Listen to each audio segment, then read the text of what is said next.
कुछ परछाइयाँ इतनी गहरी होती हैं कि वो उजाले में भी नहीं मिटती, और कुछ राज इतने खौफनाक होते हैं कि उन्हें जानने की कीमत अपनी जान से चुकानी पड़ती है। क्या हो जब एक बैंड का सदस्य नशे की लत में ऐसे पागल हो जाए कि वो अपने ही दोस्त को मार दे और उसे बलिदान का नाम दे, या फिर जब एक पड़ोसन जो महीनों से बिस्तर से नहीं उठ सकती आधी रात को अपनी खिड़की पर खड़ी होकर आपको हाथ हिलाने लगे। और सोचिए उस पत्रकार के बारे में जिसने एक आलीशान चर्च की आड़ में चल रहे ऐसे गंदे काले धंधे का पर्दाफाश किया, जिसकी वजह से उसकी हत्या को एक आत्महत्या का रूप दे दिया गया। आज हम उन कहानियों की गहराई में उतरेंगे जहां इंसानियत दम तोड़ देती है और सच्चाई किसी बुरे सपने से भी ज्यादा भयानक होती जाती है। तो तैयार हो जाइए, क्योंकि इन कहानियों का अंत आपको भी सोचने पर मजबूर कर देगा। आप देख रहे हैं स्ट्रेंज लॉर और ये है ओज़ाक में घटी 3 सच्ची घटनाएं। तो चलिए शुरू करते हैं। मुझे मेरी सिंगल मॉम ने दक्षिणी ओज़ाक के अलग अलग ट्रेलर पार्कों में पाल पोस कर बड़ा किया। भले ही ये ऐसा बचपन नहीं था जो मैं अपने बच्चों के लिए चाहूँगा, लेकिन मैं ये नहीं कह सकता कि मेरी माँ ने कोशिश नहीं की। सच कहूँ तो उन्होंने बहुत अच्छा काम किया। उन्होंने हमारे सर पर छत और मेज पर खाना रखने के लिए जी तोड़ मेहनत की। कुछ इक्का दुक्का घटनाओं को छोड़ दें तो मैं कहूँगा कि मेरे बचपन के ज़्यादातर साल बहुत खुशी से बीते। लेकिन एक बात है जो मेरे दिमाग में बिल्कुल छपी हुई है। ये तब की बात है जब मैं 3री क्लास में था, और इसके बाद कई हफ्तों तक मैं रातों को ये सोचकर जागता रहा कि आखिर उस दिन क्या हुआ था। बहुत लंबे समय तक हमारी दाईं तरफ कुछ पड़ोसी रहते थे। इत्तेफाक से वो भी एक सिंगल मॉम और उनकी बेटी ही थे। बेटी का नाम जनीन था और माँ का नाम कार्ला था, लेकिन हमारी तुलना में वो हमसे काफ़ी बड़े थे। जनीन मेरी माँ से थोड़ी ही छोटी थी, शायद 20 के आखिर या 30 के शुरुआती सालों में, और कार्ला 60 या 70 के आसपास की रही होगी। मुझे याद है जब मैं बहुत छोटा था तब वो काफ़ी चुस्त दुरुस्त रहती थी, लेकिन जब तक मैं 9 साल का हुआ उन्हें कोई गंभीर बीमारी हो गई थी। वो इतनी बीमार थी कि अपना ज़्यादातर समय बिस्तर पर ही बिताती थी। मैं उन्हें कभी कभार पोर्च में अपनी व्हीलचेयर पर बैठे हुए देखता था, लेकिन अब वो ज़्यादा बात नहीं करती थी। जब भी मैं उन्हें हाथ हिलाकर हेलो कहता तो वो मुश्किल से ही मेरी तरफ देखती थी। उन्हें इस तरह से कमज़ोर होते और हमेशा उस कुर्सी पर बैठे देखना सच में बहुत दुख की बात थी। लेकिन फिर एक रात चीजें बहुत अजीब हो गईं, सच में बहुत अजीब। उस रात की बात है, मुझे याद है कि मैं अचानक जागा और मुझे लगा कि मुझे तुरंत बाथरूम जाना है। इसीलिए मैं जितना जल्दी और शांति से हो सके बाथरूम की तरफ गया। मैंने अपना काम निपटाया और सोचा कि वापस सोने से पहले थोड़ा पानी पी लूं। अकारकस में गर्मियों की रातें कभी कभी बहुत उष्ण भरी हो सकती हैं, पहाड़ों पर भी। इसीलिए मुझे याद है कि मेरा गला बहुत सूख रहा था और मुझे पानी की सख्त जरूरत थी। और फिर जब मैं अपनी रसोई में खड़ा होकर पानी गटक रहा था और एक छोटी सी खिड़की से जनीन और कार्ला के घर की तरफ देख रहा था, तो मैं कसम खाकर कह सकता हूँ कि मैंने कार्ला को अपने बेडरूम की खिड़की के पास खड़े हुए देखा। शुरू में मुझे लगा कि शायद ये रोशनी का कोई धोखा है, क्योंकि हम लगभग कभी भी उन्हें इस तरह सीधे खड़े नहीं देखते थे, बिना किसी सहारे के, जैसे कुर्सी या दीवार। उनका खड़ा होना नामुमकिन सा था। लेकिन जब मैंने अपना हाथ उठाया और उनकी तरफ हिलाया तो उन्होंने भी जवाब में हाथ हिलाया। मैं खुश था, सच में बहुत खुश। महीनों बाद ऐसे लग रहा था कि हमने इस तरह से एक दूसरे से बात की हो। मुझे लगा कि शायद उनकी हालत में कुछ सुधार हो गया होगा। मुझे याद है कि मैं बहुत अच्छे मूड में वापस बिस्तर पर गया और फिर से सो गया। अगली सुबह ये बात मेरे दिमाग से बिल्कुल निकल ही गई, जब तक कि मैं स्कूल नहीं पहुंच गया। जब मैं घर वापस आया तो शायद ये बात मेरे लिए उतनी ज़रूरी नहीं रही, क्योंकि मैंने अपनी माँ को भी इसके बारे में नहीं बताया था। जब ये दूसरी बार हुआ तब जाकर मैंने अपनी माँ से इस बारे में बात की, और ये ठीक 1 हफ्ते बाद एक और गुरुवार की रात को हुआ था। वो हफ्ता काफ़ी उलझन भरा था, क्योंकि दिन के समय कार्ला ने मेरे साथ कोई बातचीत नहीं की थी। मुझे लगता है कि मैंने उस पूरे समय में शायद उन्हें 3 या 4 बार ही देखा था। वो हमेशा ताज़ी हवा लेने के लिए बाहर पोर्च पर बैठी रहती थी, लेकिन हर बार जब मैं हाथ हिलाता तो वो वही करती थी, मेरी तरफ देखती तक नहीं थी, जैसे कि वो चाहकर भी ऐसा ना कर सकते हों। मुझे समझ नहीं आ रहा था कि उनका बर्ताव इतना अजीब क्यों था। मुझे पता था कि शायद दिन के समय उनकी बीमारी का असर ज़्यादा होता होगा। ये बस बहुत अजीब था कि दिन भर अपनी बेटी से देखभाल करवाने के बाद वो रात के समय इतनी फुर्तीली कैसे हो सकती थी। लेकिन फिर पिछले हफ्ते की तरह ही मैं रात में जागा, इस बार बाथरूम में जाने के लिए नहीं बल्कि पानी पीने के लिए। और जब मैंने दोबारा खिड़की से बाहर देखा तो वो फिर से वहीं थे। हमने वही सब दोबारा किया। मैंने पहले हाथ हिलाया और फिर उन्होंने जवाब में हाथ हिलाया। बस इस बार मैंने थोड़ा ज़्यादा ध्यान से और थोड़ा ज़्यादा देर तक देखने की कोशिश की। मैं कार्ला का चेहरा देख नहीं पा रहा था। मुझे समझ नहीं आ रहा था कि क्या ऐसा इसीलिए है क्योंकि वहाँ रोशनी नहीं थे, या उन्होंने अपनी गर्दन नीचे झुका रखी थी और उनके सारे बाल उनके चेहरे को ढके हुए थे। मुझे याद है कि इस ख्याल से मैं एक पल के लिए सच में डर गया था, लेकिन मैं जल्दी ही शांत हो गया क्योंकि अगर वो मुझे देख नहीं सकती थी तो उन्हें कैसे पता चला कि मैं हाथ हिला रहा हूँ। मैंने इसे आजमाने के लिए उन्हें दूसरी बार हाथ हिलाया और जब उन्होंने जवाब दिया तो मुझे लगा कि मैंने बस खुद को ही डरा लिया था। जाहिर है वो मुझे देख सकती थी। मैं बस बेवकूफ़ी कर रहा था और मैं अभी भी थोड़ा डरा हुआ महसूस करते हुए बिस्तर पर गया।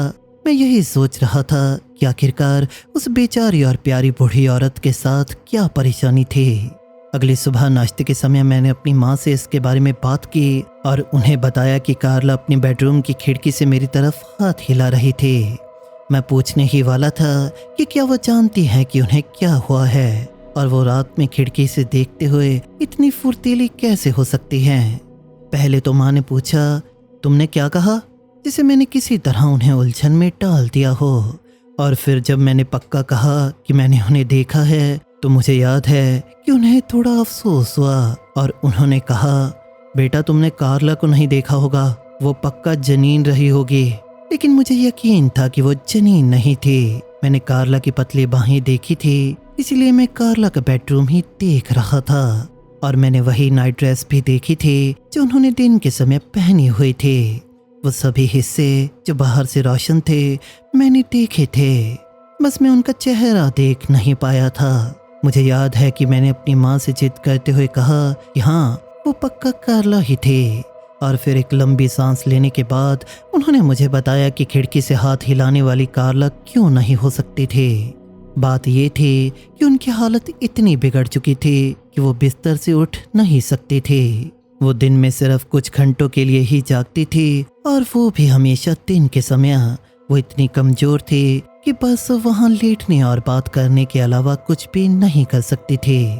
जब मुझे लगा कि मैंने उन्हें देखा है तब तक वो हफ्तों से बिस्तर से बाहर नहीं निकली थी, इसीलिए ये बिल्कुल नामुमकिन था कि वो रात में अपने बेडरूम की खिड़की के पास खड़ी होकर मुझे हाथ हिला सकती थी। मैं जानता था कि माँ से बहस करना ठीक नहीं होगा। माँ कभी भी पलटकर जवाब देने वालों में से नहीं थी, इसीलिए मैं अपने दिल की गहराई में ये भी जानता था, भले ही उस समय मैं सिर्फ 9 साल का था, कि जिसे मैंने देखा था वो कार्ला ही होनी चाहिए, ना कि जनीन। ऐसा सिर्फ एक बार और हुआ, मतलब मैंने कार्ला को रात में खिड़की में सिर्फ एक बार और देखा और उस बार मैंने उन्हें हाथ हिलाने की कोशिश भी नहीं की। मैं बस बहुत ज़्यादा डरा हुआ था। मैंने अपनी माँ को आवाज़ लगाने के बारे में सोचा, लेकिन मुझे ये भी पता था कि अगर मैंने ऐसा किया तो पक्का कार्ला खिड़की से गायब हो जाएगी और ऐसा लगेगा जैसे मैं बस कहानियाँ बना रहा हूँ। मैंने इसे आजमा कर भी देखा। मैं वापस अपने कमरे में गया और फिर चुपके से रसोई में गया और खिड़की की तरफ देखा और फिर आप जानते हैं क्या हुआ। कार्ला फिर से गायब थी, जैसे वो जानबूझकर मुझे परेशान करने की कोशिश कर रही हो, जिसे आजकल लोग शायद गैस लाइटिंग कहना पसंद करेंगे। मुझे अभी भी उम्मीद थी कि वो ठीक हो रही थी, भले ही लोग कहते थे कि ऐसा नहीं है, लेकिन हकीकत में कार्ला इस दुनिया में ज़्यादा दिनों की मेहमान नहीं थे। मुझे याद है कि एक दिन मैंने एक पादरी और उनके सहायक को एक बड़ी और महंगी सी कार में आते हुए देखा था। खैर कम से कम मेरे लिए तो वो महंगी ही थे। और वो जनीन और कार्ला के घर रुके। मुझे याद है कि मैंने अपनी माँ से पूछा कि क्यों। उन्होंने बताया कि कार्ला शायद अपना समय आने से पहले भगवान के साथ अपने सारे हिसाब ठीक करना चाहती होंगी। और जब बीमार लोग अपने अंत के करीब होते हैं तो कभी कभी ऐसा ही करते हैं।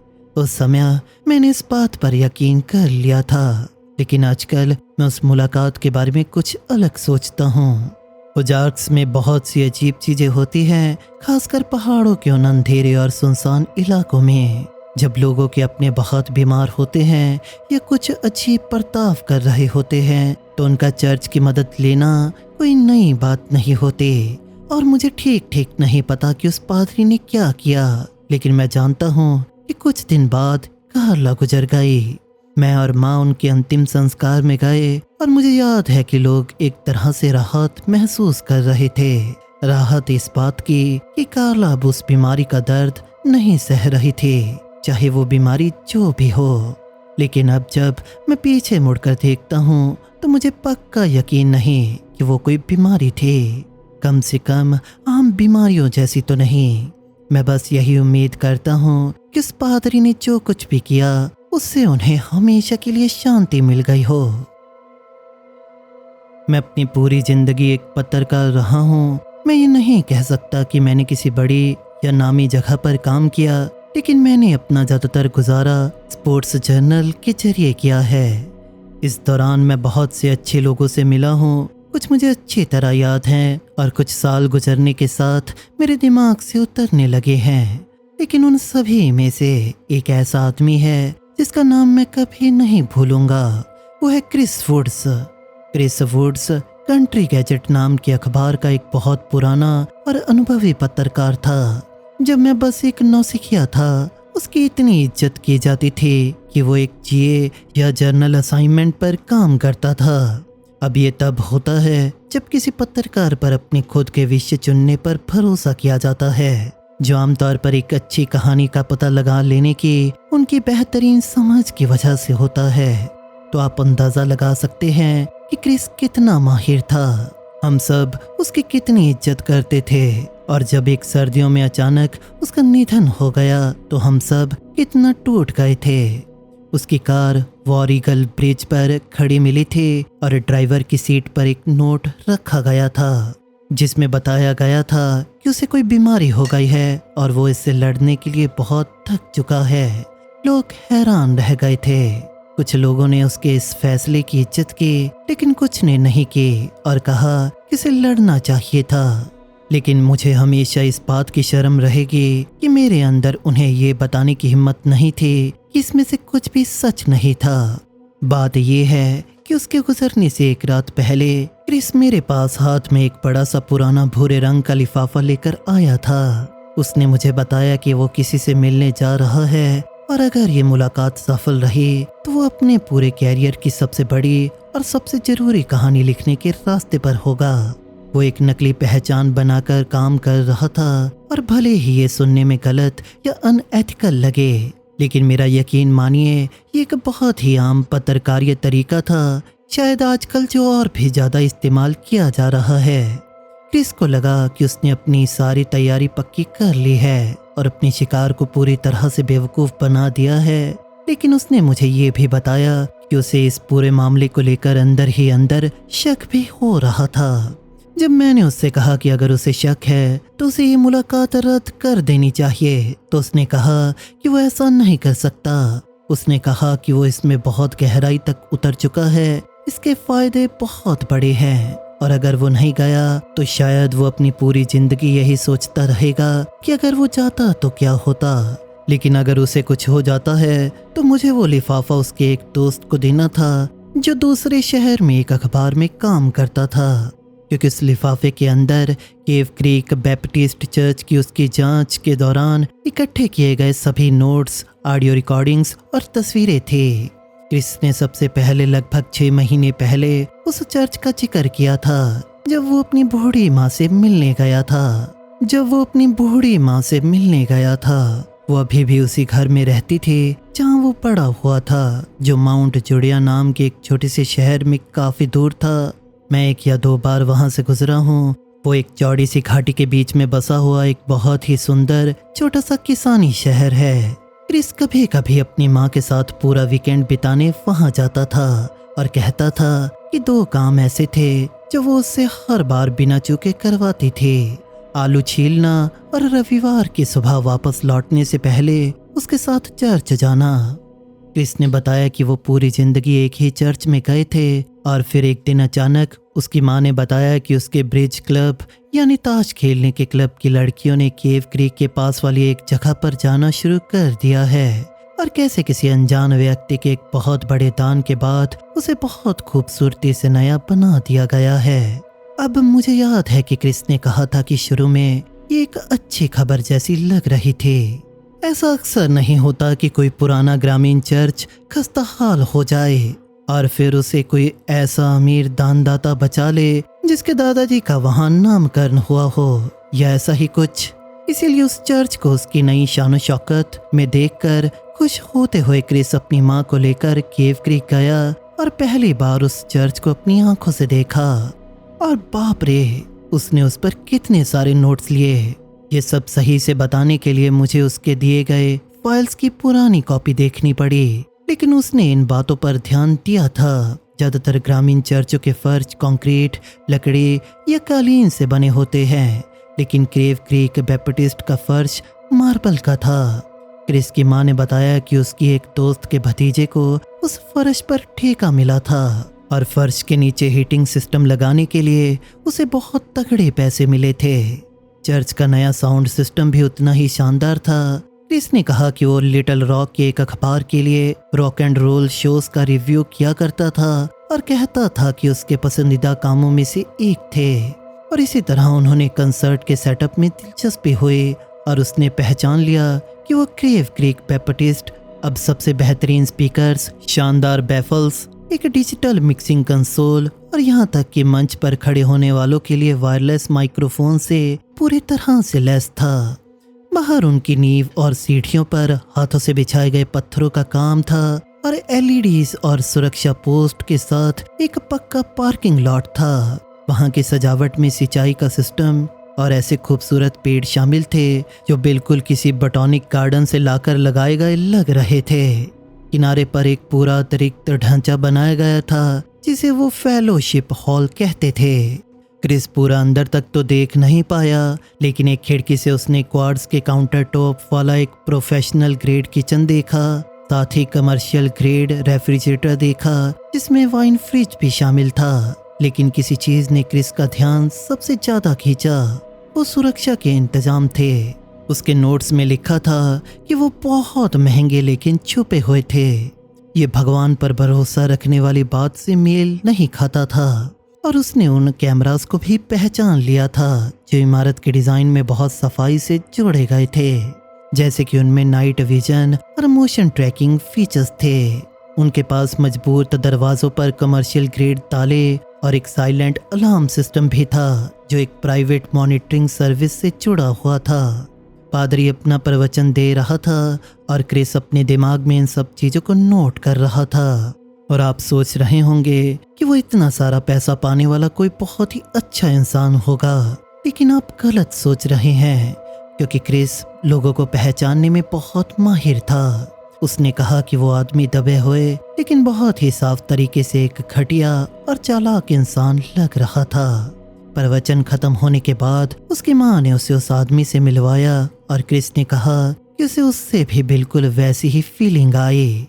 उसने भले ही अपने खूबसूरत नए चर्च में बड़ी बड़ी बातें करके अपनी मंडली को बेवकूफ बना रखा हो, लेकिन क्रिस ने कहा कि वो उसकी असलियत देख सकता था। उस चर्च के साथ कुछ चल रहा था और क्रिस ये पता लगाना चाहता था कि वो क्या था। अपनी माँ के यहाँ से लौटने के बाद उस हफ्ते उसने पहली बार मुझे इसका जिक्र किया था।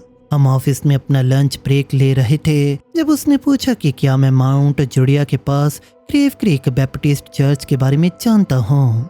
अब मैं उस समय उस इलाके को बिल्कुल जानता नहीं था, इसलिए उसने मुझे चर्च के बारे में बताना शुरू किया और कहा कि ये कितना अजीब है कि ओजार्क माउंटेन्स के बीचों बीच ये छोटी सी पुरानी जगह पैसों से इतनी भरी हुई लग रही है।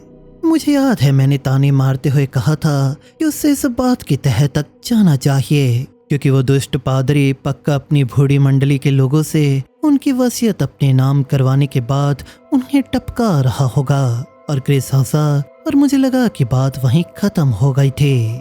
लेकिन फिर शायद एक हफ्ते बाद वो लंच के समय एक किताब पढ़ रहा था, धूल से भरी एक पुरानी स्थानीय इतिहास की किताब जिसका नाम था old churches of new country.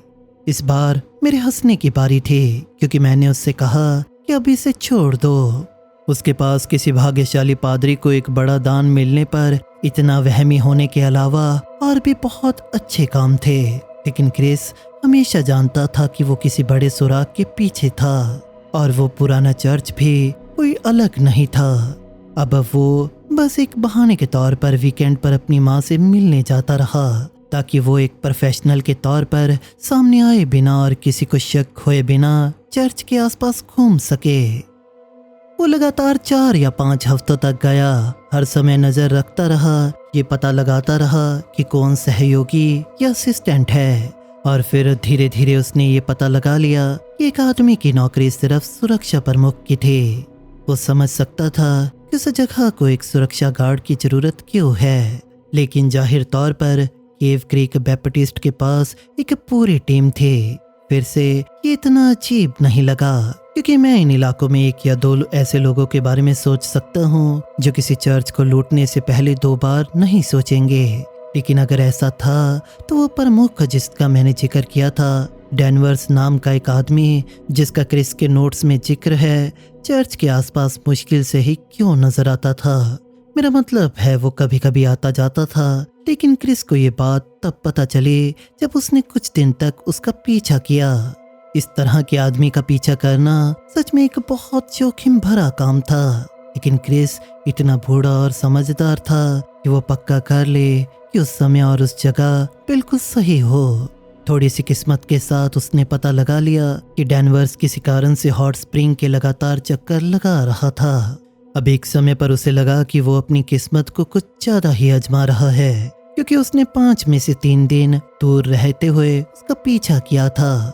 इसीलिए उसने अपनी पत्नी की गाड़ी उधार ले ली, डेनवर्स के रूटीन को समझा और फिर हॉट स्प्रिंग तक उसका पीछा किया, ये देखने के लिए कि वो कहाँ जा रहा है। उसने कहा कि जब डेनवर्स कहीं कॉफी पीने के लिए रुका तो वो लगभग पकड़ा ही गया था, लेकिन शुक्र है वो जगह इतनी भीड़ भाड़ वाली थी कि वो उसमें मिल गया था और बिना किसी की नजर में आए वापस बाहर आ गया।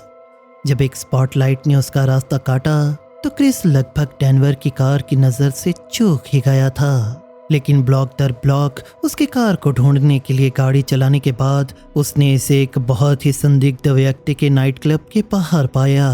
अब हॉट स्प्रिंग में उस क्लब का मालिक रिकी मार्शल नाम का एक आदमी था।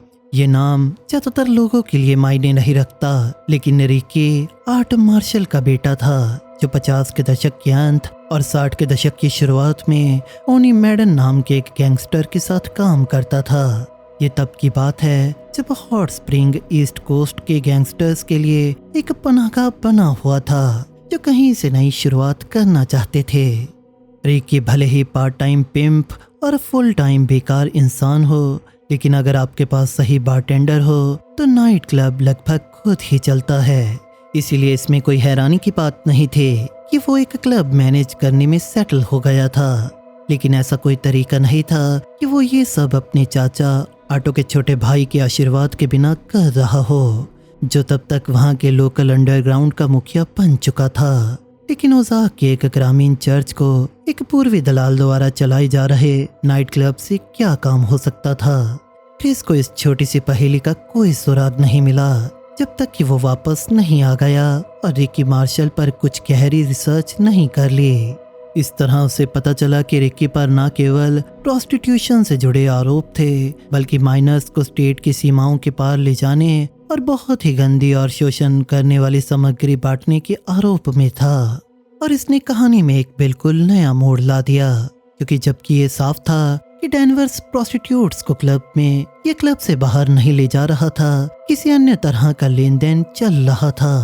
हाँ, जबकि केव क्रीक का पादरी एक डरावना और घटिया इंसान लग रहा था, ये बात समझ में नहीं आ रही थी कि वो हर हफ्ते मैगजीन्स या जो कुछ भी था उसकी बड़ी डिलीवरी ले रहा था। नहीं, डेनवर्स अपने साथ जो सूटकेस ले जाता था उसमें पैसे ही होने चाहिए थे। एकमात्र सवाल ये था कि चर्च उन्हें इसके बदले में क्या दे रहा था। क्रिस ने जाहिर तौर पर अपनी पूरी सावधानी बरती और ये पक्का किया कि डेनवर्स वास्तव में क्लब के अंदर ही रहता था, न कि पड़ोसी के लेट नाइट चाइनीज रेस्टोरेंट में। लेकिन जैसे कि उसने सोचा था, कुछ ही मिनटों तक इंतजार करने और पार्किंग का चालान कटाने का जोखिम उठाने के बाद उसने डेनवर को क्लब से बाहर आते देखा, जिसके हाथ में एक आग से बचने वाला सूटकेस था, जिसकी कीमत उस समय लगभग $500 रही होगी। क्रिस को कोई शक नहीं था ये चीज पैसों से भरी हुई थी, या अगर ऐसा नहीं था तो कोई अन्य प्रकार की सामग्री थी जो इतनी कीमती थी कि उसे आग से बचने के लायक होने की जरूरत थी। और कोई व्यक्ति उस चीज को कितना भी महत्व क्यों ना दे। अश्लील अडल्ट इमेजेस सचमुच इस कैटेगरी में नहीं आती हैं।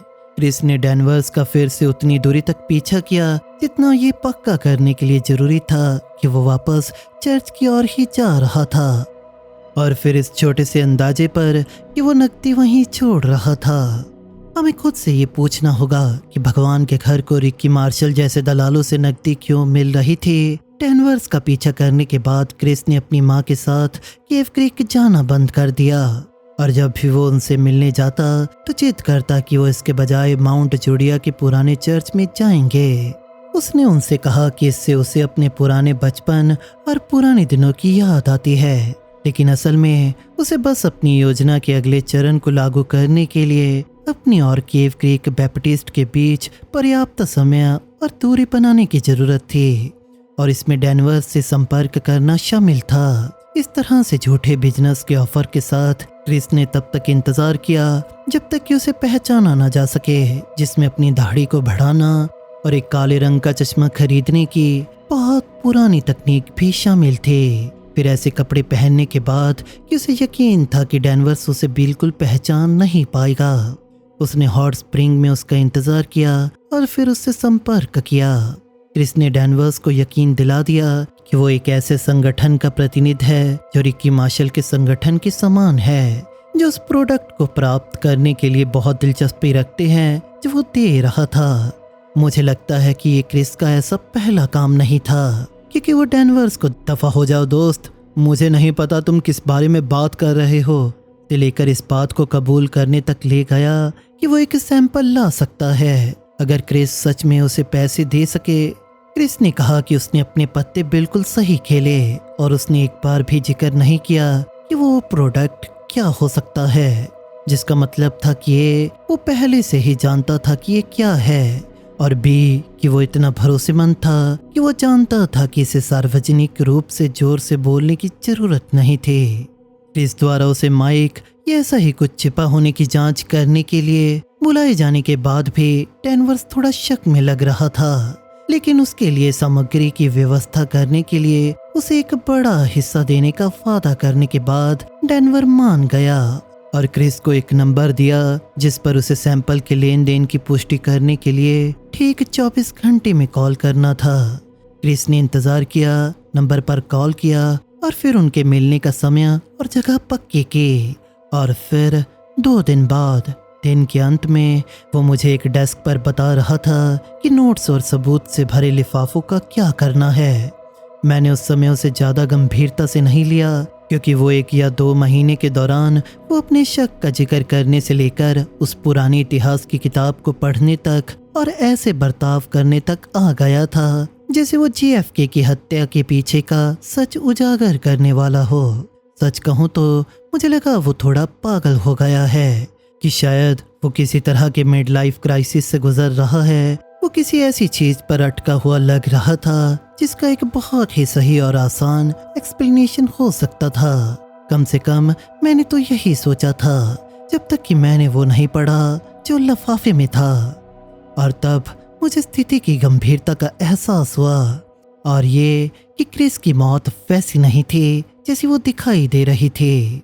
मुझे वो दिन याद आया जब वो सुबह काम पर नहीं आया था और लोग ऑफिस में घूम घूम कर कह रहे थे पक्का उसे बहुत भयानक सर्दी जुकाम हो गया होगा, जो उसने फोन करके हमें नहीं बताया।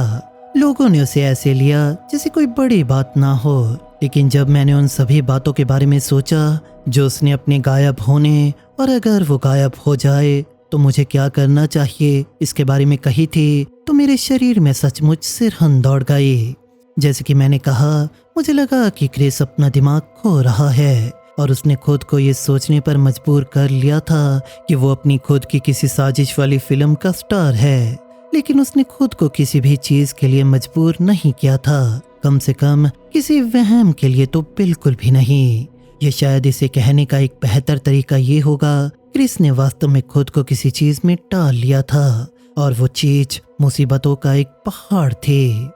मुझे उसके शरीर की असफल खोज के दौरान और उसके अंतिम संस्कार के दौरान अपना मुंह बंद रखना पड़ा। जब दिल टूटे हुए परिवार के सदस्य पूछ रहे थे क्यों वो अपने साथ ऐसा क्यों करेगा, और मेरे दिमाग में मैं बार बार चिल्ला रहा था उसने ऐसा नहीं किया, उसने वो नोट नहीं लिखा, उसका कत्ल हुआ है। लेकिन मुझे सख्त हिदायत दी गई थी कि जो मुझे बताया गया था उस पर मैं कोई हंगामा ना करूं। अगर मैंने ऐसा किया तो मैं डेनवर्स, पादरी, शायद पूरे ऑपरेशन को भी डरा दूंगा और फिर क्रिस का काम कभी पूरा नहीं होगा। और इसीलिए इसके बजाय मैंने वैसा ही किया जैसे मुझे बताया गया था और फाइलों को फेटविल अखबार के उसके दोस्त तक पहुंचा दिया। जाहिर है मैं इसे खुद जाकर उसे दे नहीं सकता था। उन्होंने मुझे ऐसे ही उस आदमी के ऑफिस में जाकर उसकी डेस्क पर फाइलें रखने नहीं दिया। मुझे एक सेक्रेटरी के जरिए जाना पड़ा, लेकिन मैंने उसे अपने संपर्क की जानकारी छोड़ दी और उससे क्रिस के दोस्त को एक संदेशा देने के लिए कहा कि अगर मैं किसी भी तरह से मदद कर सकूं, किसी भी तरह से, तो उसे बस मुझे कॉल करना होगा। लेकिन उसने ऐसा नहीं किया और ये बात यहाँ तक पहुँच गई कि मुझे उसे कॉल करना पड़ा। उस सेक्रेटरी के पीछे तब तक पढ़ना पड़ा जब तक कि वो आखिरकार मुझे वापस कॉल करने के लिए तैयार न हो जाए। लेकिन अब मुझे पता है कि मुझे उस रिटर्न कॉल पर अपनी सारी उम्मीदें नहीं लगानी चाहिए थी, क्योंकि जब वो कॉल आया तो उन्होंने मुझे पूरी तरह निराश कर दिया। जब उस आदमी ने वापस कॉल किया तो ऐसे लगा कि उसे भी ऐसे लगा था क्रिस बस अपना दिमाग खो रहा था, और जबकि एक समय मैं खुद भी यही मानता था। उन फाइलों को पढ़ने के बाद मैं ऐसा नहीं सोच सकता था। मैंने उस आदमी से पूछा कि क्या उसने सब कुछ पढ़ लिया है, और जब उसने हाँ कहा तो मैंने पूछा जब क्रिस हर चीज को लेकर इतना पक्का था तो वो इतनी आसानी से इसे खारिज कैसे कर सकता है। तब वो क्रिस के अंतिम संस्कार में मौजूद था। हालांकि जाहिर है कि मैंने उसे पहचाना नहीं था, क्योंकि मुझे नहीं पता था कि वो कैसा दिखता था। लेकिन वो वहाँ था जब उसका परिवार शोक मना रहा था, जब ऑफिशियल स्टोरी उन दोस्तों और रिश्तेदारों के बीच फैल गई थी जो अपने प्यारे बिछड़े हुए पुराने दोस्त के लिए रो रहे थे। और जाहिर तौर पर उसने इस कहानी पर पूरी तरह से विश्वास कर लिया था। लेकिन यही तो बात है, मैं एक पल के लिए भी ये नहीं मानता कि क्रिस के पुराने पत्रकार दोस्त ने उन सभी नोट्स और उन सभी सबूतों को पढ़ा और फिर भी सोचा पागल का दिमाग खराब हो गया था। उसने वही पढ़ा जो मैंने पढ़ा था। इसलिए अगर आप मुझसे पूछे तो ये उसके द्वारा ये पहचानने का मामला ज्यादा था कि क्रिस का काम कितना खतरनाक था, बजाय इसके वो उसी अंजाम के डर से इसे आगे बढ़ाने से इनकार हो रहा हो। एक तरह से मैं उस आदमी को दोष नहीं दे सकता। मैं खुद बहुत डरा हुआ था जब मैं ड्राइव करके माउंट जुड़िया और फिर केव क्रीक और वहाँ के बड़े और आलीशान चर्च में गया। मैंने खुद पादरी से बात की और मुझे वही दबी हुई खौफनाक फीलिंग आई जो क्रिस को आई थी। मेरा मतलब है मैं निश्चित रूप से उसके नोट्स में लिखी गई बातों से प्रभावित था, लेकिन वो काफी सही था और मुझे लगा वो आदमी शराफत का मुखौटा पहने हुए था। पादरी ने कहा कि उसने क्रिस के गुजरने के बारे में सुना था और फिर उसने मुझे कुछ दिखाने के लिए अपने ऑफिस में बुलाया। मुझे नहीं पता था मैं क्या देखने वाला हूँ, लेकिन जब मैंने क्रिस की तस्वीर वहाँ दीवार पर एक फैंसी फ्रेम में लटकी हुई देखी तो मुझे उल्टी सी महसूस हुई। ये एक ट्रॉफी थी। उनके पास एक ऐसे व्यक्ति की ट्रॉफी थी जिसे चुप कराने में वो शामिल थे। पादरी ने कहा कि चर्च, जिसका मतलब वो खुद था, क्रिस को अपना ही मानना पसंद करता है, क्योंकि वो एक ऐसा आदमी था जो अक्सर उनके साथ प्रार्थना करता था, जो अब वापस भगवान के पास चला गया था। जिस सेल्फ सेटिस्फाइड तरीके से उसने ये कहा, उससे भी मेरा पेट खराब हो गया। जैसे कि वो कह रहा हो, हमने तुम्हारे दोस्त को मार दिया और तुम इसके बारे में कुछ नहीं कर सकते। मैंने शायद पहले ही इसका जिक्र किया हो, लेकिन अगर मैंने नहीं किया तो बता दूं कि क्रिस के लिफाफे को उसके दोस्त के पास ले जाने से पहले मैंने उसकी एक कॉपी बना ली थी। खैर, मैंने अंत 2 और पूरी कॉपी बनाई। एक फेड्स को भेजी और एक मैंने स्थानीय लोकल शेरिफ डिपार्टमेंट को भेजी। मुझे नहीं पता कि मैंने काउंटी शेरिफ को इसे भेजने की जहमत क्यों उठाई, जिसने कहा कि किसी भी तरह के भ्रष्टाचार या अन्य घोटालों के लिए क्रिस के दावों से ज्यादा चर्च के पास उत्पीड़न का केस करने के ज्यादा औधार थे। फेड्स ने मुझे वापस कॉल भी नहीं किया और मुझे लगता है क्रिस का काम किसी ढेर में तब तक दबा रहेगा जब तक कि कोई बेचारा शायद 30 सालों बाद उसे पढ़ने के लिए नहीं निकाल लेता। मैंने सोचा था मैं रात में वहां ड्राइव करके जाऊंगा और खुद उस जगह को जला दूंगा, बशर्ते डेनवर्स या उसके लड़कों में से कोई पहले मुझे गोली ना मार दे। लेकिन फिर एक दिन वो अपने आप ही जलकर खाक हो गया। मुझे लगता है कि फेड्स के किसी व्यक्ति ने अंत फाइल पढ़ ली और स्थानीय शेरिफ विभाग के किसी व्यक्ति ने उन्हें पहले ही बता दिया कि मुसीबत आने वाली है। पादरी वहां काम करने वाले सभी लोगों के साथ गायब हो गया। वहां एक स्थानीय व्यक्ति था जो चर्च की सजावट की देखभाल करता था, लेकिन उसे ज्यादा कुछ नहीं पता था और उसके लिए ये बस एक ऐसी बात थी कि उसकी बहुत ही आरामदायक नौकरी रातों रात गायब हो गई। अब मुझे नहीं पता कि रिकी मार्शल और उसके लड़कों ने उस जगह को जलाया या नहीं। शायद डेनवर ने पादरी के कहने पर ऐसा किया हो। मैं बस इतना जानता हूँ कि क्रिस ने ये पता लगाने के लिए अपनी पूरी कोशिश की कि किस तरह की बुराई ने उस जगह को भ्रष्ट कर दिया था। उस पर रोक लगाने के लिए और इसके लिए उसे अपनी जान की कीमत चुकानी पड़ी थी। मैं दक्षिणी ओज़ाक में पैदा हुआ और पला बढ़ा और अपनी जिंदगी का ज्यादातर हिस्सा छोटे पहाड़ी शहरों में बिताया। बचपन में मेरा सबसे अच्छा दोस्त एक लड़का था जिसे मैं टॉम कहूँगा, क्योंकि उसने 1991 में हमारे बनाए गए हाई स्कूल मेटल बैंड में ड्रम बजाना शुरू किया था। हमारे गिटार बजाने वाले लड़के का नाम हमने विजार्ड रखा था, क्योंकि वो इतना गजब का था कि काला जादू ही उसके टैलेंट की इकलौती वजह लगती थी। मैं लीड सिंगर था, या यूं कहूँ कि लीड शाउटर, और फिर बेस गिटार पर हमारे पास वो बंदा था जिसे हम रिपर कहते थे, या शॉर्ट में रिप। और रिप पागल था, वो बहुत तेज और जंगली था, और जब वो पहली बार बैंड में शामिल हुआ था तब उसे बेस बजाना तक नहीं आता था, लेकिन उसके अंदर एक ऐसा जोश और नजरिया था जिसकी कोई बराबरी नहीं कर सकता था।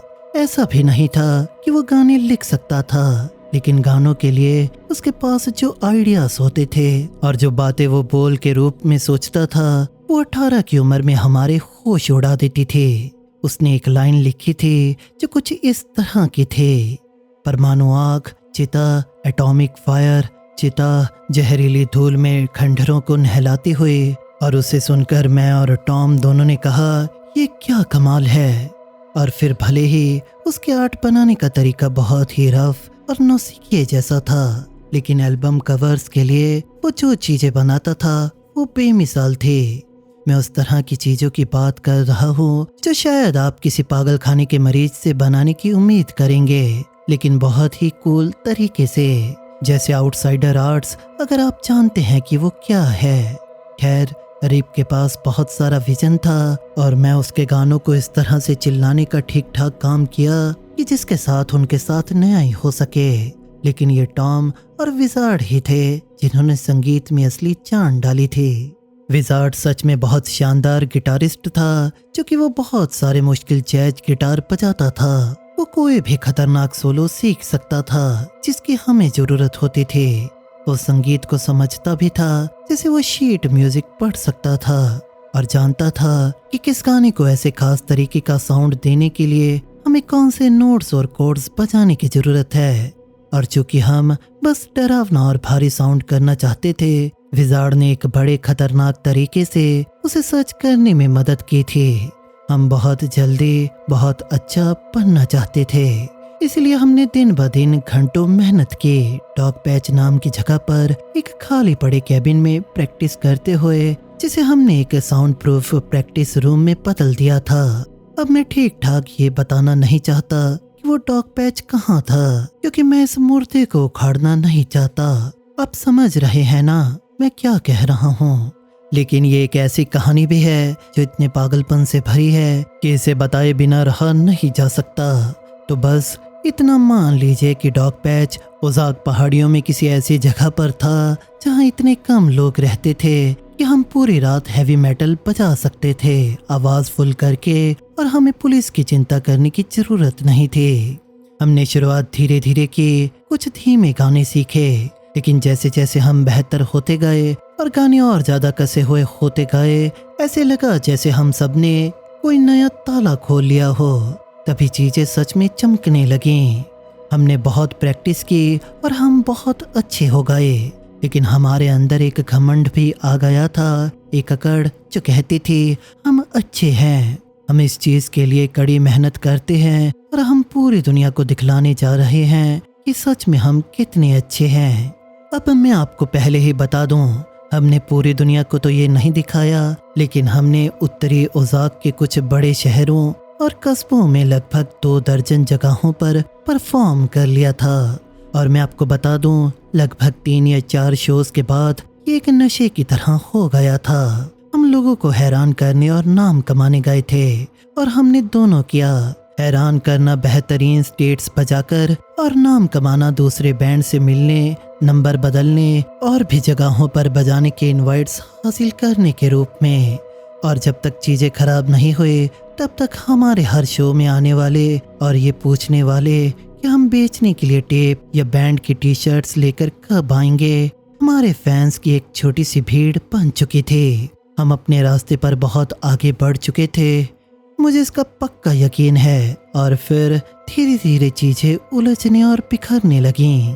प्रैक्टिस करने और शो करने के लगभग 1 साल बाद रिप को नशा करने की भारी लत लग गई।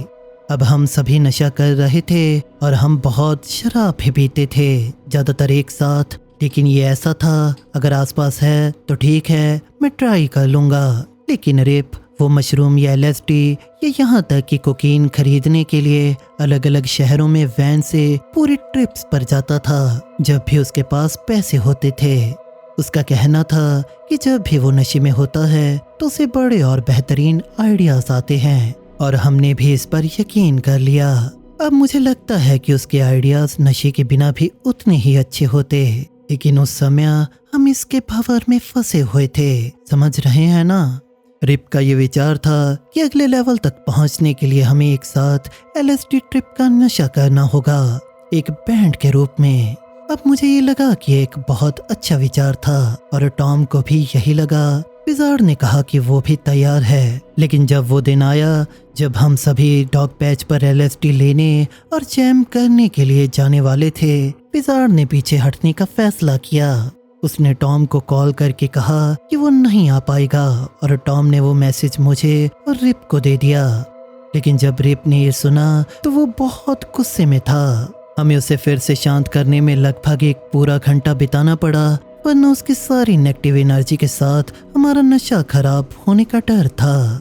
और फिर आखिरकार हमने अपनी डोज ली, डॉग पैच में बैठे रहे और खुद को एक अलग ही दुनिया में धकेल दिया।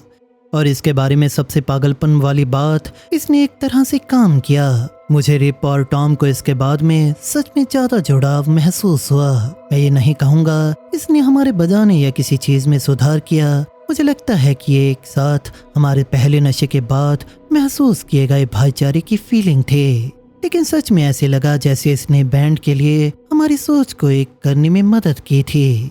मैं उदास था कि विजार्ड हमारे साथ इसका अनुभव करने और ये देखने के लिए वहाँ नहीं था कि नशे के दौरान उसे कौन सी गिटार की धुन सूझती। लेकिन रिप ने कहा कि वो उससे बात करेगा और मुझे लगता है उसने की भी। उसने एक रात मुझे कॉल करके कहा कि सब कुछ तय हो गया है। वो और विजार्ड डॉग पैच पर एक साथ ट्रिप करने जा रहे हैं और मैं जाहिर तौर पर इस बारे में बहुत खुश था, लेकिन फिर तुरंत बहुत निराश हो गया जब रिप ने कहा कि उन्हें यह अकेले करना होगा। अब पीछे मुड़कर देखता हूँ तो मुझे लगता है कि शायद वो मुझे बेवकूफ़ बना रहा था, लेकिन उसने कहा कि उनके पास केवल 2 डोजेज बची हैं और अगर ये सिर्फ वो और विजार्ड होते तो ये सबसे बहुत आसानी से हो जाता। उस वक्त मुझे ये बात समझ में आई, लेकिन भले ही ऐसा ना होता। रिप ने कहा था कि उनके पास केवल 2 टैब हैं और मैं अब उसे झूठ तो नहीं कह सकता था। तो मुझे लगता है कि लगभग 1 हफ्ता बीत गया। फिर रिप टॉम और मुझे कॉल करके बताता है कि डॉग पैच से दूर रहो, कम से कम उस रात के आखिर तक, क्योंकि वो और विजार्ड एक साथ अपनी ट्रिप पर जा रहे थे। अब मैं सोच रहा हूँ बढ़िया, ठीक है, शायद बाद में मिलते हैं। फिर टॉम के घर उससे मिलने और कुछ गाने सुनने के लिए पैदल चल दिया। टॉम के साथ समय बिताना हमेशा अच्छा होता था, लेकिन फिर शाम के लगभग 8 बजे तक हम बोरियत से पागल हो रहे थे। हम प्रैक्टिस करने के लिए तड़प रहे थे। अब मैं मजाक नहीं कर रहा हूँ जब मैं कहता हूँ कि हम लगभग हर एक दिन प्रैक्टिस करते थे, खासकर जब हाई स्कूल खत्म हो गया था और हमारे पास बहुत सारा खाली समय होता था। इसीलिए पूरा दिन बिना गिटार बजाए बिताना मुझे बस बेचैन कर रहा था। आप जानते हैं ना, और हम जानते थे कि हमें डॉग पैच पर नहीं जाना है, कम से कम तब तक नहीं जब तक रिप विजार्ड को अपनी लाइन पर नहीं ले आता। लेकिन जैसे ही रात के 10 से 11 बजे हमारी बोरियत हद से पार हो गई। मैंने और टॉम ने खुद से कहा कि रिप का छोटा सा खेल तब तक खत्म हो गया होगा और हम पैच की तरफ निकल पड़े। मुझे याद है वहां पहुंचना, विजार्ड की कार और अंदर एक लाइट का चलते हुए देखना, फिर कैबिन की दीवार के दूसरी तरफ रिप के अपने बेस बजाने की थोड़ी दबी हुई आवाज सुनना। हमें विजार्ड के बजाने की आवाज बिल्कुल नहीं आई, लेकिन इससे हमारे दिमाग में कोई खतरे की घंटी नहीं बजी थी और इसीलिए मैं और टॉम पागलों की तरह मुस्कुराते हुए ये सोचते हुए अंदर गए कि हम कोई मजाकिया नौटंकी देखने वाले हैं, जबकि हम एक भयानक सपने में जा रहे थे। हमने तुरंत पहचान लिया कि कुछ गड़बड़ है, क्योंकि रिप अपने एम्पलीफायर के पास बिना शर्ट के बैठा था, जबकि विजार्ड का गिटार बस जमीन पर उल्टा पड़ा था। वो गिटार विजार्ड के लिए सब कुछ था। भले ही वो बहुत नशे में हो, ऐसा कोई चांस नहीं था कि वो बस इसे यूं ही पड़ा रहने देता जब तक कि कुछ बहुत बड़ी गड़बड़ ना हो। मैंने रिप से पूछना शुरू किया कि वो कहाँ है, लेकिन रिप ने कोई जवाब नहीं दिया। उसने उस अजीब फटी हुई बेस लाइन को बार बार बजाते हुए आंख उठाकर भी नहीं देखा, तब तक नहीं जब तक कि हम बहुत करीब नहीं पहुंच गए और उसके चेहरे के ठीक सामने अपने हाथ हिलाने नहीं लगे। लेकिन जब तक हम इतने करीब थे, मैं और टॉम दोनों उसकी छाती और बाहों पर खून के छोटे छोटे धब्बों को भी देख सकते थे। हम कहते हैं, तुम्हें क्या हुआ दोस्त? लेकिन फिर बात वापस उसी सवाल पर आ गई कि विजार्ड कहाँ था। रिप हमारी तरफ देखते हुए अपना गिटार बजाना रोक नहीं रहा था और जब उसने देखा तो हम देख सकते थे कि उसकी आंखों की पुतलियां कैसे इन बड़े कालो घेरों जैसी हो गई थी, जिससे साफ था कि वो अभी भी बहुत ज्यादा नशे में था। हमने उसे बजाना बंद करने और हमसे बात करने के लिए कहा, लेकिन उसने अपना स्पीकर इतना तेज कर रखा था कि मैं उस शोर में खुद को मुश्किल से सुन पा रहा था। टॉम को उसके पीछे से घूमकर रिप का एम्प बंद करना पड़ा ताकि मेरी आवाज वो सुन सके। तब तक मैं काफी पागल हो रहा था और मैं उस पर चिल्ला रहा था, विजार्ड कहाँ है? मुझे शांत होने के लिए कहने के बाद रिप ने कहा, विजार्ड यहाँ नहीं है यार, और फिर हंसने लगा। मुझे लगता है कि वो उन टीवी के मशहूर नशेड़ी के दारों की नकल कर रहा था, लेकिन अब जो मैं जानता हूँ उसे जानने के बाद ये बहुत बहुत डरावना लगता है। टॉम ने फिर कहा, उसकी कार बाहर है रिप, वो कहाँ गया? लेकिन इसके कारण रिप फिर से हंसने लगा। वो इतनी जोर से हंस रहा था कि अपने शब्द मुश्किल से निकाल पा रहा था, और जब उसने निकाले तो उनका कोई मतलब नहीं बन रहा था। वो कहीं नहीं गया, वो बस अब यहाँ नहीं है। वो ये सब छोड़ना नहीं चाहता था। ये वो आखिरी बात थी जिसने सच में मेरा ध्यान खींचा और मैंने उससे पूछना शुरू किया, सब कुछ छोड़ने से उसका क्या मतलब है। मेरी झुलझुलाहट के बीच रिप बस फिर पागलों की तरह हंसने लगा और अपने शब्द नहीं निकाल पा रहा था। और जैसे ही मैंने उसे सांस लेने और फोकस करने के लिए कह रहा था, टॉम पीछे के दरवाजे से बाहर चला गया, ये देखकर कि ये पूरी तरह से बंद नहीं था। और फिर 1 मिनट भी नहीं बीता, मैंने उसे चीखते हुए सुना। मैं पीछे के दरवाजे से बाहर भागता गया क्योंकि मैंने टॉम को कभी ऐसी आवाज निकालते हुए नहीं सुना था। जब से मैं उसे जानता था तब से तो बिल्कुल नहीं। और मुझे लगता है कि केवल उस आवाज से ही मैं समझ गया था कि उसने विजार्ड को खोज लिया है। मैंने विजार्ड के बिना शर्ट वाले शरीर की एक झलक देखी और देखा कि कैसे वो कैबिन के बाहर मिट्टी में उल्टा पड़ा था। उसके पीठ पर खून लिपटा हुआ था, वहाँ बहुत सारा खून था और इतना ज्यादा कि मुझे लगा कि वो मर चुका है। और टॉम ने मुझे कैबिन की ओर वापस धकेलते हुए यही कहा। उसने कहा कि मैं इसे देखना नहीं चाहता। विजार्ड जा चुका था और उसकी मदद करने का कोई तरीका नहीं था। मैंने उससे कहा कि हमें मदद लानी चाहिए। मुझे लगता है क्योंकि मैं इस बात को मान नहीं पा रहा था जो वो मुझे बता रहा था। लेकिन जब उसने मुझे बताया कि विजार्ड का सिर फटा हुआ है और हमें रिप के हमारे साथ भी ऐसा करने से पहले यहाँ से तुरंत निकलना होगा, तो मेरे दिमाग की बत्ती जल गई। मैं पहले सोच रहा था कि शायद ये कोई एक्सीडेंट या ऐसा ही कुछ होगा कि विजार्ड गिर गया होगा और नशे में होने के दौरान किसी पत्थर पर अपना सिर दे मारा होगा। और रिप इतने नशे में था कि उसे समझ ही नहीं आया। लेकिन टॉम ने शरीर को करीब से देखा था, उसने हुए नुकसान को देखा था और उसके नजरिए से ये कोई एक्सीडेंट नहीं था। अगले ही पल मैं वापस कैबिन में चिल्ला रहा था, तुमने ये क्या किया? जबकि टॉम मुझे अपनी कार की ओर धकेल रहा था। वो मुझे चुप रहने और चलने के लिए घुरा रहा था और उसके पीछे रिप अभी भी अपना गिटार पकड़े जमीन पर बैठा था। मेरे उस पर चिल्लाते समय मुस्कुरा रहा था, हालांकि तब वो हंस नहीं रहा था। मुस्कुरा रहा था जरूर, लेकिन हंस नहीं रहा था। और वो शांति से समझा रहा था कि विजार्ड पूरी तरह से साथ नहीं दे पाया और उसे जाना पड़ा। मुझे याद है कि वो किसी दूसरे बैंड के बारे में कुछ कह रहा था और कैसे विजार्ड पहले LSD ट्रिप पर नहीं आ पाया था क्योंकि वो किसी दूसरे बैंड के साथ कहीं बजा रहा था। फिर इस बड़ी भारी आवाज में रिप ने उसे गद्दार कहा और हमसे कहा कि हम जानते हैं कि गद्दारों के साथ क्या होता है। फिर उसने वफादारी के बारे में कोई बकवास शुरू कर दी, लेकिन मैंने उसे नहीं सुना क्योंकि तब तक टॉम मुझे बाहर निकालने में कामयाब हो गया था। टॉम द्वारा मुझे अपनी कार की ओर धकेलना जारी रखने के दौरान रिप ने अपनी बकवास जारी रखी, लेकिन तब तक रिप की आवाज दब चुकी थी और मुश्किल से ही सुनाई दे रही थी।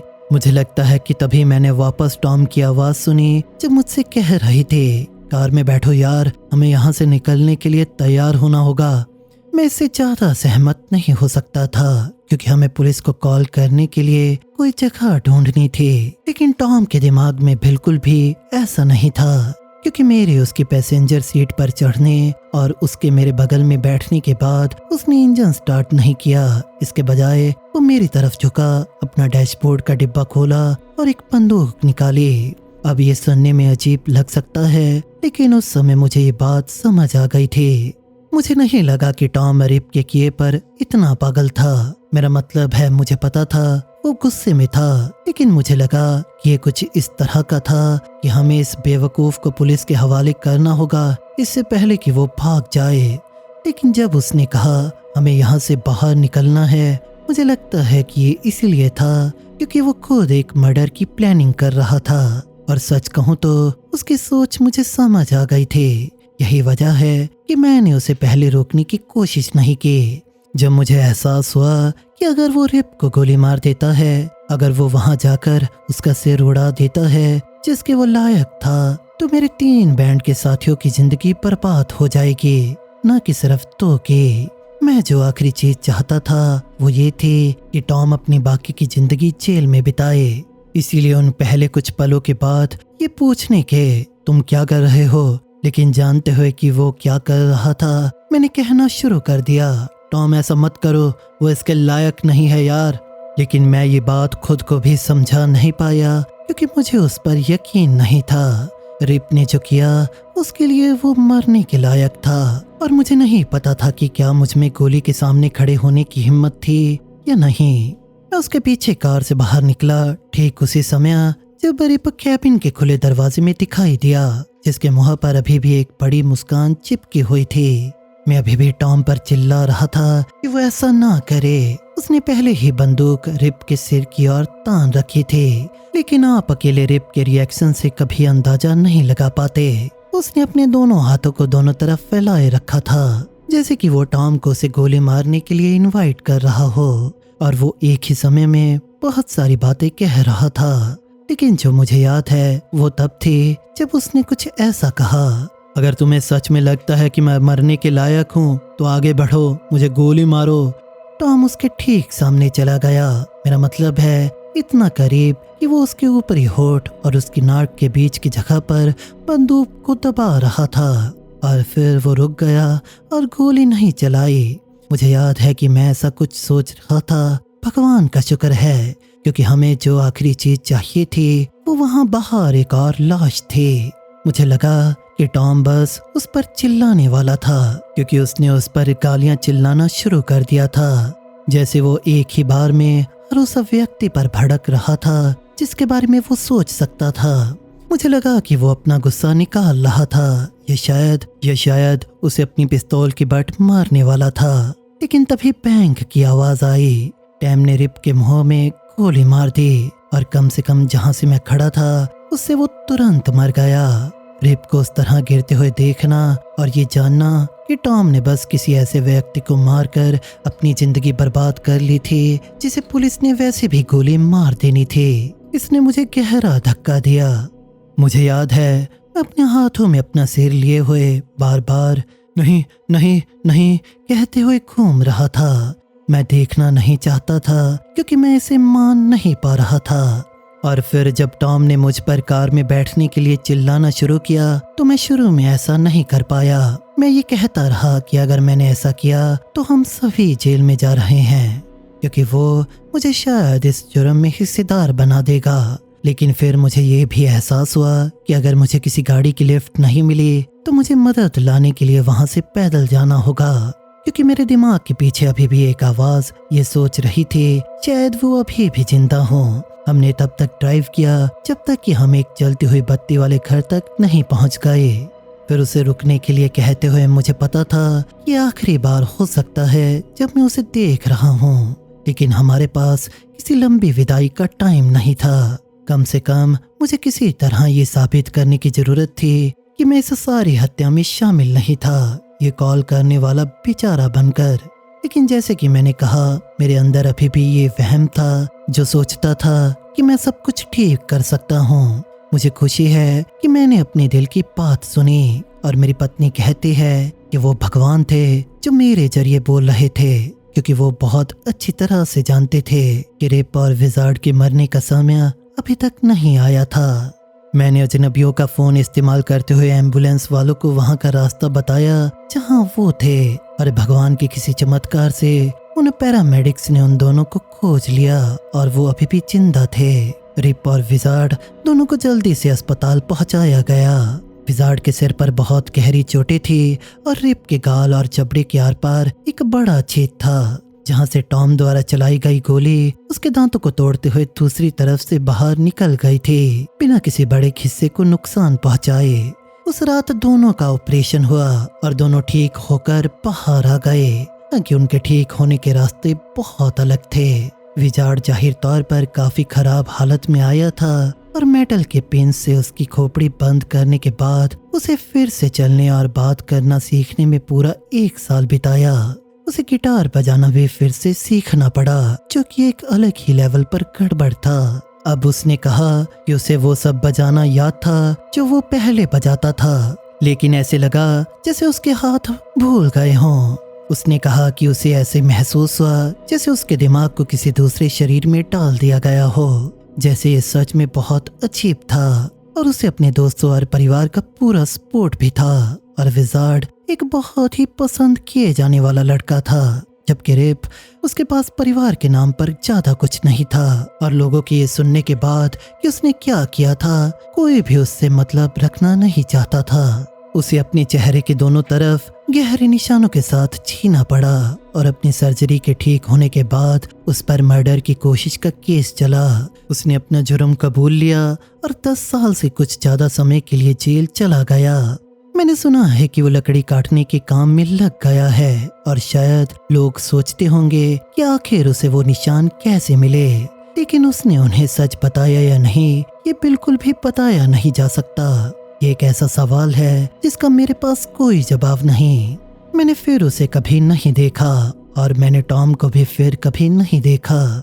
मेरा अंदाजा है कि वो सोचकर देश छोड़कर भाग गया कि उसने रिप को मार दिया है और फांसी के डर से, क्योंकि हमारी स्टेट ने 1 या 2 साल पहले ही लोगों को फांसी देना फिर से शुरू किया था।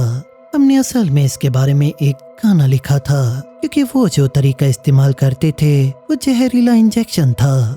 टॉम को लगा कि ये कूल है क्योंकि इस बात ने उसे डरा दिया था, इसीलिए जब असलियत में इस बात का सामना करना पड़ा तो मैंने टॉम को किसी स्पेनिश जगह भाग जाने के बाद अपना भेष बदलने के बारे में दोष नहीं दिया। और इकलौता इंसान जिसके साथ मैं कनेक्शन में रहा हूँ, जिसके साथ मैं अभी भी बातचीत करता हूँ, वो विजार्ड है। वो गिटार बजाकर बड़ा नाम कमाने की कोशिश करने के लिए कैलिफोर्निया चला गया था। हालांकि कई मायनों में उसने अपना सपना पूरा किया। उसने महसूस किया कि ट्यूनिंग का शेड्यूल और लाइफस्टाइल उसके लिए नहीं था। वो एक रिकॉर्डिंग म्यूजिशियन बन गया और साइड्स में बच्चों को ट्यूशन देने लगा और फिर चूंकि उसे ये बहुत अच्छा लगा उसने फुल टाइम ट्यूशन देना शुरू कर दिया और अपने दोनों बच्चों का पेट पालने के लिए काफी कमाई करने लगा। अब ये सोचना अच्छा लगता है कि वो ठीक कर रहा है, लेकिन कभी कभी मुझे ऐसे लगता है कि मैं ये जानने के लिए कुछ भी करूँगा कि टॉम कैसा है, और ये सोचकर मुझे दुख होता है कि इन दिनों मैं शायद किसी भीड़ भाड़ वाली सड़क पर अपने बचपन के सबसे अच्छे दोस्त के पास से गुजरूं और उसे पहचान ना पाऊं। तो टॉम, अगर तुम कभी इससे सुनो तो बात करना दोस्त, मुझे तुम्हारी याद आती है। तो दोस्तों, अगर आपको ये कहानियाँ पसंद आई तो इस वीडियो को लाइक और शेयर जरूर करें और इसी तरह की और कहानियाँ सुनने के लिए हमारे चैनल को सब्सक्राइब जरूर कर लें। मिलते हैं सच्ची कहानियों के साथ अगली वीडियो में।